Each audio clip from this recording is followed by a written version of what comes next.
अस्सलाम वालेकुम dear students, उम्मीद है आप सब खैरियत से होंगे। आज का हमारा बायो का लेक्चर है female reproductive system of rabbit. पिछले लेक्चर में हमने मेल रिप्रोडक्टिव सिस्टम देखा था, इसमें हम फीमेल रिप्रोडक्टिव सिस्टम देखेंगे। तो फीमेल रिप्रोडक्टिव सिस्टम में हमारे पास पहले डायग्राम है, उसमें डायग्राम में जो स्ट्रक्चर्स हैं इसके साथ मिलते हैं वो देख लेते हैं। जैसे कि देखिए हमने कहा था कि जो रिप्रोडक्टिव ऑर्गन है वो ओवरीज है, तो ये ओवरीज पेयर की फॉर्म में मौजूद हैं, एक ये हो जाएगी और एक ये हो जाएगी। इनमें ये फ्लोपियन ट्यूब है, यहाँ से एग रिलीज़ होने के बाद इनके अंदर आएगा और हमने देखा था कि रिप्रोडक्टिव ट्रैक के अंदर फर्टिलाइजेशन होती है, तो यहाँ पे इस पॉइंट पे इस डक्ट के अंदर फर्टिलाइजेशन होगी। ठीक है, उसके बाद इसे देखें स्ट्रक्चर जो एसोसिएटेड हैं, सर्विक्स है, यूट्रस वॉल है, बर्थ कैनाल है, ओपनिंग ऑफ द यूरेथ्रा। ये स्ट्रक्चर्स हैं, इनका क्या फंक्शन है और ये कैसे काम करते हैं इनको हम देखते हैं। The female reproductive system of rabbit consist of ovaries and associated ducts. यानी कि जो फीमेल का रिप्रोडक्टिव सिस्टम है रैबिट का वो ओवरीज और उससे जो मिलते साथ अटैच डक्ट्स हैं उन पे मुश्तमिल है। Ovaries are small oval organ situated in abdominal cavity just ventral to kidney. Abdominal cavities में मौजूद होती हैं, वेंट्रल टू किडनी, किडनी के वेंट्रल साइड पे, लोअर साइड पे। Like most animals female rabbits have a pair of ovaries. बहुत सारे animals की तरह फीमेल की भी जो ओवरी है वो पेयर्स की फॉर्म में है। The outer regions of ovary produce egg cells. जो आउटर रीजन बनेगा वो ओवरी का एग सेल्स को प्रोड्यूस कर रहा है।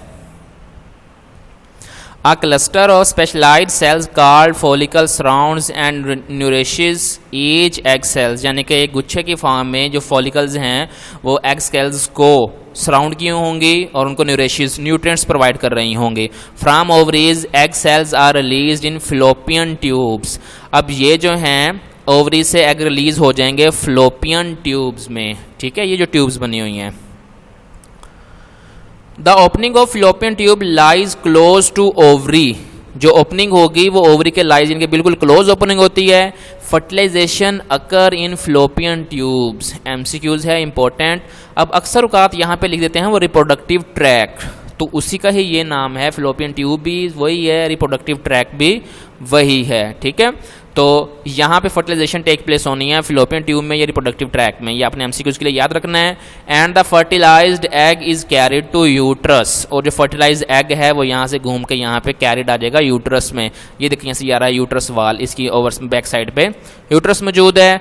The uterus of rabbit is divided into two separate parts और हॉर्न। जो यूट्रस है वो डिवाइड है रैबिट्स की दो हॉर्न्स में, यानी कि दो पार्ट्स में। The uterus horn join and opens into vagina और बर्थ कैनाल। दो यूट्रस हॉर्न्स हैं वो आपस में ज्वाइन होंगे और ओपन होंगे फीमेल की जो बॉडी की, जो रैबिट की फीमेल की बॉडी है आउटसाइड, यानी कि जहाँ पे ओपनिंग है विजाइना और बर्थ कैनाल के साथ। Cervix is a portion of uterus which separate it from birth canal. जो सर्विक्स है वो पोर्शन है जो कि यूट्रस को बर्थ कैनाल से सेपरेट कर रहा है। Where sperms of male are deposited. जहाँ पे मेल के स्पम्स जो हैं वो रैबिट्स के डिपॉजिट हो रहे होते हैं। जी बेटा ये हो गया यहाँ तक, यानी कि स्पम्स आर डिपॉजिटेड। स्पम्स जब डिपॉजिट हो जाएंगे अब यानी कि फर्टिलाइजेशन का प्रोसेस हो जाएगा। नेक्स्ट देखते हैं कि fertilization and development in rabbits. Fertilization कैसे होगी और डेवलपमेंट कैसे होती है। Rabbits can breed throughout the year but male rabbits are commonly sterile during the summer month. यानी कि मोस्टली जो रैबिट्स हैं वो थ्रू आउट द ईयर ही डेवलप होते रहते हैं, लेकिन समर मंथ में जो मेल है वो स्ट्राइल होता है, यानी कि उसकी जो प्रोडक्शन स्पर्म प्रोडक्शन कैपेसिटी है वो हम कह सकते हैं कि लो हो जाती है।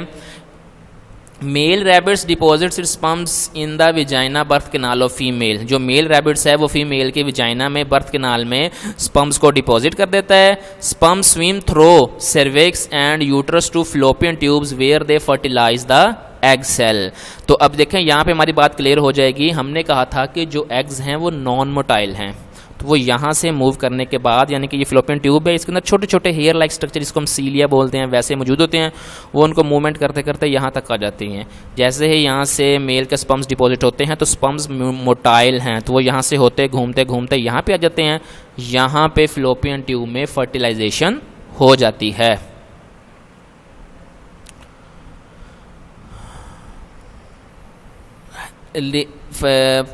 Where they fertilise the egg cells fertilise हो जाएंगे, रिलीज फ्रॉम ओवरी, जो कि ओवरी से रिलीज हुए थे। आफ्टर फर्टिलाइजेशन होने के बाद zygote is carried to uterus, जो जाइगोट था वो यहाँ से जाइगोट बनने के बाद वो मूव करके यहाँ पे जो यूट्रस है बैक साइड पे उसमें आ जाएगा। By this time the zygote has started dividing and now is called embryo. उस टाइम में जो जाइगोट है वो डिवीजन स्टार्ट कर देगा, क्योंकि जो जाइगोट है वो सिंगल सेल है, उसने मल्टी सेलर में चेंज होना है। तो जब वो डिवीजन स्टार्ट हो जाएगी तो उस फिर आगे जो प्रोसेस होगा, यानी कि जो एक जाइगोट से आगे जो डेवलपमेंट स्ट्रक्चर्स की होगी उसको हम एम्ब्रियो का नाम देंगे।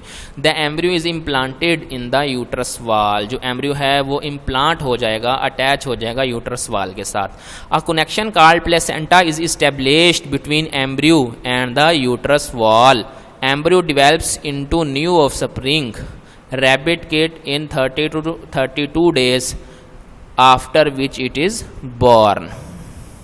अब देखें यहाँ पे हमने बात की कि embryo is implanted in uterus wall. हम देख के आए थे कि जो मैमल्स हैं फर्टिलाइजेशन के प्रोसेस में हमने देखा था इंटरनल फर्टिलाइजेशन में कि जो मैमल्स हैं उनकी कंप्लीट जो डेवलपमेंट है वो इनसाइड द फीमेल बॉडी होती है, और वो एम्ब्रियो से आगे यानी कि जो बेबी बन जाता है उसको वो बर्थ यानी कि पैदा करते हैं। तो ये जो एक कनेक्शन है, अब यहाँ पे डेफिनेशन आती है व्हाट इज़ प्लेसेंटा।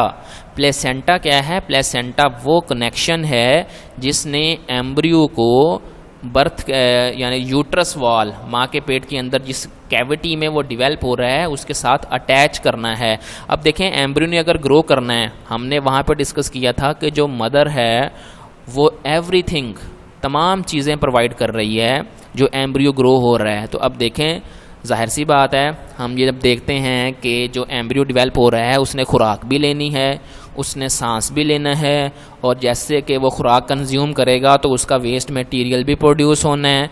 तो वो तमाम की तमाम ये जो है प्लेसेंटा के ज़रिए काम जो है वो टेक प्लेस किया जा रहा होता है।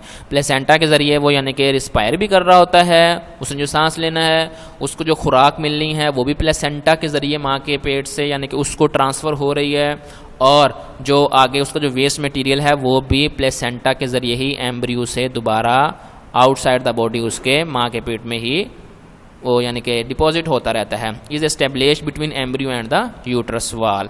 प्लेसेंटा की डेफिनेशन हम इस तरह से कर सकते हैं, a connection between the embryo and uterus wall for the exchange of material between the mother and baby. ऐसे यानी कि हम इसकी रफली से अगर हम डेफिनेशन कॉन्सेप्चुअली अगर क्लियर करना चाहें तो हम इस तरह से कर सकते हैं कि एक ऐसा कनेक्शन बनता जो कि एक जो नया एम्ब्रियो डेवलप हो रहा है उसमें, और जो उसकी मदर है माँ उसके साथ जो डेवलप होना है जिससे उनका मटेरियल एक्सचेंज होगा, तो उसको हम प्लेसेंटा बोलते हैं।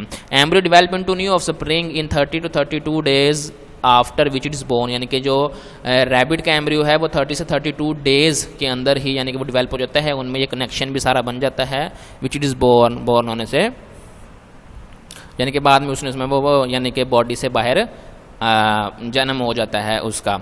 अब ये हमारे पास फर्टिलाइजेशन इन रैबिट्स की बताई गई है। अब देखें यहाँ से 30 से 32 डेज़ बताया है। ऐसे तमाम ऑर्गेनिजम्स का जो यानी कि फॉर्मेशन ऑफ एम्ब्रियो है और डेवलपमेंट ऑफ एम्ब्रियो है ये लाइफ स्पैन चेंज होता है। जैसे कि आपको सिंपल एग्जांपल अब थोड़ी सी मैं दे देता हूँ कि जैसे अब देखें आमतौर पर नॉर्मली ह्यूमंस में जो ये पूरा ड्यूरेशन पीरियड है वो 9 मंथ का होता है, ठीक है।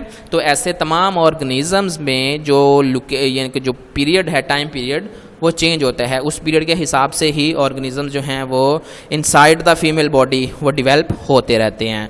तो बेटा ये इम्पॉर्टेंट है फीमेल रिप्रोडक्टिव सिस्टम, ये हमें इसके तमाम यानी कि ये डाटा भी आना चाहिए और डायग्राम्स भी ये बनानी आनी चाहिए।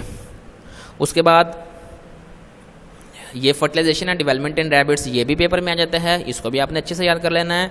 आज का लेक्चर बेटा हमारा यहीं तक का था। अगर आपको कुछ समझ नहीं आई तो आप मुझसे पूछ सकते हैं। ओके, जज़ाकल्लाह।